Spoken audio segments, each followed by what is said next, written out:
फलकेवर आहे आणि संघाची टोटल 6.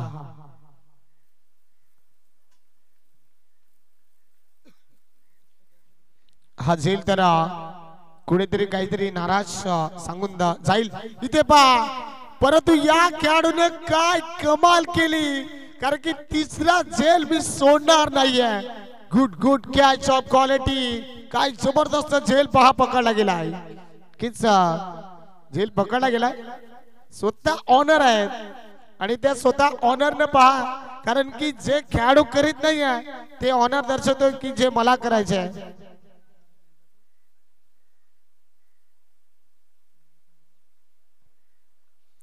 निलेश पावडेला पापा आता आपण it's good catch of quality आपण पाहिली. जबरदस्त झेल पकडला गेलाय. त्यानंतर जरूर आपण निखिलेश या बॅटरला पाहतोय, कारण की आतापर्यंत आपल्याला 2 संधी नीरजला आली होती, परंतु तिसरी संधी ही मात्र निलेश पावडेने कुठली चुकी केली नाही. हा झेल नव्हता, परंतु झेल जो बनवला गेला आहे आणि चांगला झेल पकडला गेला आहे. फलंदाज बाद होते 5व्या बॉलवर. आणखी धावसंख्या 6 या आकड्यावर 5 स्टॉप होते. शेवटचा बॉल आपण पाहतोय.